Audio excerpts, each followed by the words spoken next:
C'est un projet dont l'annonce a suscité une vive incompréhension. Après une Coupe du Monde record en termes de recettes, le journal britannique The Times a révélé lundi que la FIFA envisageait de vendre une partie du mondial à des investisseurs privés. Des révélations confirmées par la fédération mardi dans un communiqué, ce qui a provoqué la colère de l'UEFA qui a également réagi dans un communiqué virulent. L'organe, qui regroupe les fédérations européennes du ballon rond, accuse la FIFA de vendre le football et estime qu'une ligne a été franchie.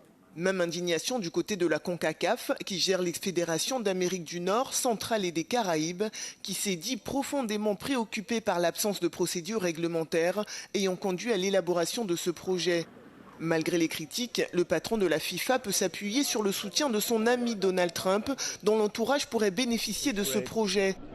L'idée serait de regrouper tous les droits commerciaux, la billetterie, le sponsoring, la diffusion, l'octroi de licences, ainsi que l'organisation du tournoi à travers la création d'une société dont les parts seraient vendues à un groupe d'investisseurs. Pour réaliser ce projet, la FIFA s'est rapprochée de la banque d'affaires JP Morgan et d'un fonds d'investissement créé par le frère de Jared Kushner, lui-même gendre de Donald Trump. Selon The Times, Gianni Infantino pourrait à terme devenir le directeur de cette nouvelle société. En France, le président de la FFF a déclaré que ce projet suscitait beaucoup d'interrogations, mais Philippe Diallo n'est pas prêt pour autant de remettre en cause son soutien à Gianni Infantino. Reste à savoir si l'annonce de ce projet pourrait peser dans la balance lors de l'élection du nouveau patron de la FIFA en 2027.